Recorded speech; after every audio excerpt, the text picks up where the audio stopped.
Are you suffering from chest or rib pain that's made worse with compression or certain movements? Great.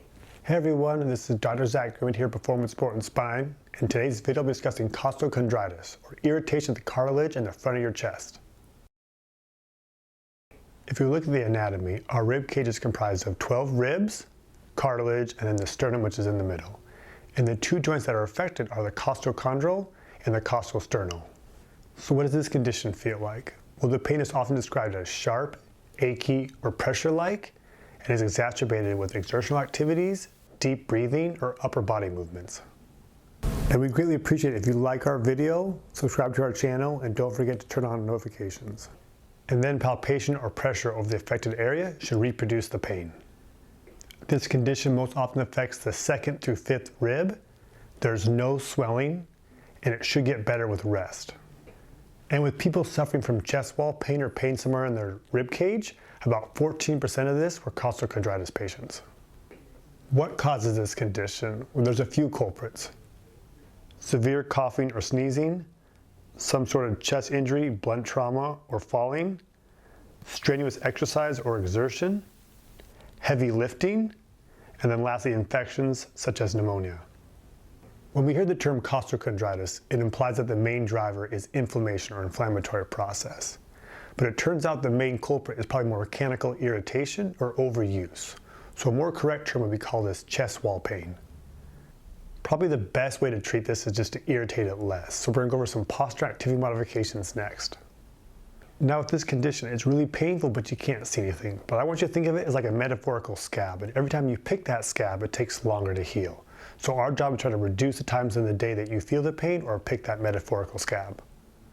With sleeping, it's best to lay on your back, and you should avoid positions that lay on your stomach or on the affected side. With sitting, try to not lean to the side of pain, and then it's also best to avoid any heavy lifting or fast lifting with either arm. Other treatments that people may find beneficial are hot or cold packs, over-the-counter medications as long as there's no contraindications, cough suppressants, avoiding movements that irritate this, and then topical NSAIDs. For exercise and rehab, we're going to focus on isometrics, so not moving that joint at all, and then some mobility of the thoracic or upper back spine. Now, especially for the acute setting, you do not want to irritate that anymore. So if you start these exercises and they cause more pain, just rest the area and don't add these in. For the more chronic conditions, you're going to have to poke into it a little bit more. The wall plank. Starting with an easy version, we're going to put our feet a little bit away from the wall in a plank position. Hold the tolerance. Again, this exercise should cause no pain. To increase the difficulty, we're going to walk our feet farther back and then hold the tolerance. To further increase the difficulty, you can do this on your knees. An anti-rotation isometric. So standing with your feet staggered against the wall, we're going to put our hands together. And then pushing into the wall to tolerance, we're going to hold as long as we can. Again, the pain should not increase in an acute setting. And then you repeat on the opposite side.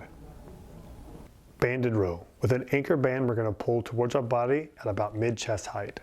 Hold the tolerance. Again, this exercise should cause no pain in the acute setting. You may need to relax your resistance a little bit initially. External rotation isometric. So with a lightweight resistance band anchored, we're going to put our hand into a 90-90 position and then push our hand outwards and hold the tolerance. Again, it should cause no pain in the acute setting, and we can adjust how hard we pull on the resistance band for the correct dosage. Slowly increase over time as your symptoms allow. 90-90 rotation. So place your arm at a 90-degree angle against a pole or a door. Slowly rotate your body at a 45-degree angle into the stretch and hold the tolerance. Some people may benefit from a deep breath in, hold, and exhale. Again, in the acute setting, this should not increase your pain.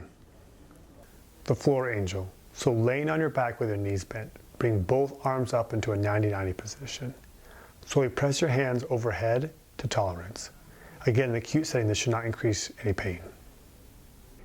Training modifications and exercise modifications are huge. Remember, this is irritation, rarely damage. So often by changing the type of exercise, the intensity of the exercise, the frequency, or the duration, you can still train and let this condition heal, and we'll give you some examples now.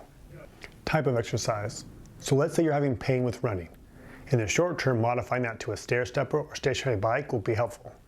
Intensity. This is just making the exercise or activity less hard. So the easiest thing is just to do less. So take some weight off the bar and continue the same exercise. Frequency. So just doing the same exercise less often throughout the week. So if 3 times is too much, in the short term, just reduce it to 2 times and then build up over time. And then lastly, duration. So maybe there's some threshold of time where if you exceed that, the joint gets irritated. So maybe it's running again at 20 minutes or more, it starts to get irritated. For a couple weeks, stay at 15 to 18 minutes and then gradually increase as your symptoms decrease. Another condition that can present somewhat similar to costochondritis is Tietze Syndrome. However, this condition is more rare. It affects people under the age of 40. It usually affects only rib 2 or 3 and only one rib 70% of the time, where in costochondritis it's 2 to 5 and 9% of the time multiple ribs are affected. And with this Tietze syndrome, swelling is present where it's absent in costochondritis. And whenever we have chest pain, we want to make sure that we've ruled out the heart. So this should be done for all patients, but especially anyone over the age of 35, a family history of heart disease, or any sort of shortness of breath or left arm symptoms. Thank you for watching our video on costochondritis. We hope you found it beneficial. If you did, please like our video and subscribe to our channel, and don't forget to check out our other videos.